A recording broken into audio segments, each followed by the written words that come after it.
Eli and Edie Broad created the $1 million Broad Prize to honor the urban school districts that demonstrate the strongest performance and improvement in student achievement while reducing gaps among low-income students and students of color. This past spring, a 13-member review board examined 125 data analyses of student achievement for 75 of the largest school districts in the country that were eligible for the Broad Prize. In previous years, they've named 4 or 5 finalists. But this year, they were disappointed with the overall progress in urban public schools and decided to name only 2 finalists. Just as Eli has been unwavering in his commitment and has not lost his sense of possibility, I would like to think that so many of us at KIPP and in this room have done the same. As many in this room know, this year marks the 20th anniversary since the founding of KIPP. 20 years since 2 teachers, Mike Feinberg and Dave Levend, opened the doors to the first KIPP classroom for 47 KIPPsters. And today, we are serving nearly 60,000 students in 162 schools across the country. We opened a lot of schools this summer. And nearly 6,000 alumni are now on college campuses across the nation. And if there's one thing we've learned, it is the simple fact that this work, the work all of us are doing, takes time. Success comes from sticking with it, day after day, week after week, month after month, and year after year. So thank you once again to the Broad Foundation for shining a bright spotlight on the real progress we are making. You know, we've been working 15 years to improve our nation's public schools. And there's a few things we've learned. First, this is hard work. We have an enormous amount of respect, appreciation for teachers and administrators who work tirelessly to ensure that every student entrusted into their care is prepared for life after high school. We've learned that efforts to improve public schools takes time. School districts can be slow and bureaucratic. We've learned that we don't have time. We can't afford to let generations of students fall through the cracks while politics and personalities distract them from the core work that happens in the classroom.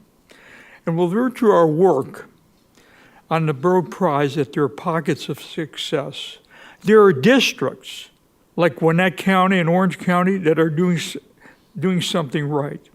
They have stable leadership and a laser-like focus, top to bottom, on making sure every child receives a great education. That's why we're here today, to celebrate these districts and to draw national attention on them so others can learn from their success. I believed in social justice, and I think there is no greater opportunity you can give a young person than a decent opportunity for education, and there's no greater injustice than to deprive a young person of a decent start in life through good education. And today, education matters more than ever before. The reason it's so important today is education, if you're to be able to survive and prosper in this fast-changing world, has to educate you to innovate. It has to educate you for a future that is going to be very different from the present. And that education has got to make our young people creative. You know, today, education is not just about learning. When I was at school, you used to learn about all the kings and queens and so on and so forth, which is actually was completely useless to me in later life, I may say, but except when you were doing sort of pub quizzes. But today, education's got to make the mind of the young person creative. It's got to open it to the world and to allow them not just to accumulate knowledge, but teach them how to use that knowledge. The interesting thing is we know what works. It's not actually a mystery as to what creates a good school. A strong sense of ethos, good leadership, inspirational teaching, a disciplined environment,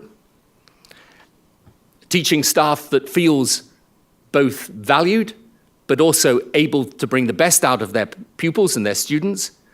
These are the things we know make a good school. When I consider, the way that you guys in the public school system have made these changes and been recognized here today, I know that behind the prize lies so much hard work and endeavor and kind of blood, sweat, and tears, I should think, at points. But you've got to be so proud of the fact that each district's got, I don't know, roughly 170, 180,000 students within it. Just think not of those as a number, but of those individuals that end up like Tomo here.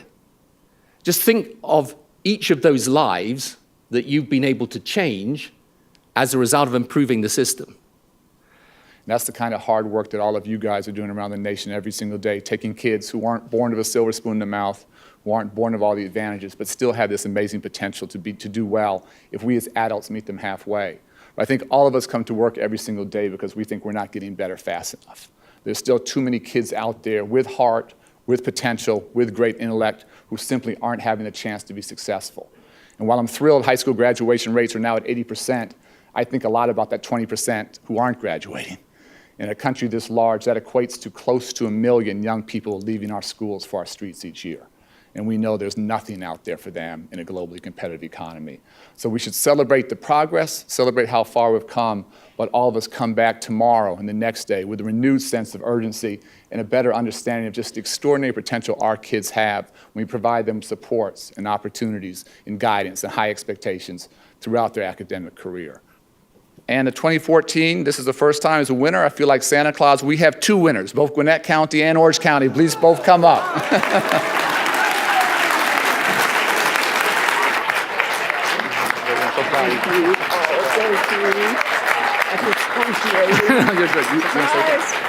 Congratulations again, big time. Thanks very much. You want to say something? Say a word, then you say a word? That is excruciating. Oh, thank God it's over. Let me honor my predecessor and assure him that the feeling will return to his right arm, which I was squeezing. Ron Blocker, would you stand? He was superintendent prior to me.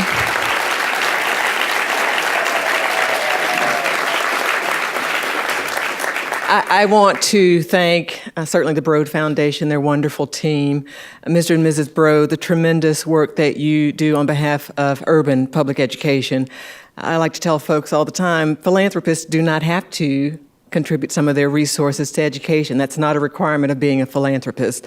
And so we certainly owe a huge debt of gratitude to the Broad organization and to this lovely couple because of that generosity and because it brings a national focus on urban education, and we appreciate that. I just have to ask you to clap for them one more time. Thank you so much. And so I want to encourage our colleagues across the nation that do such critical work that we're all committed to, that we will attempt to accelerate our efforts at narrowing those achievement gaps. Orange County is a great district, and we think we're a very good district as well. And there was a gentleman that wrote a book recently, and he said you need to ask a lot of questions. As a matter of fact, I think he also said that his question and his teachers got him in a little trouble when he was in high school. But he said, why not? So they probably said, you're only supposed to have 1 winner. He said, why not have 2? So thank you, Mr. Broad.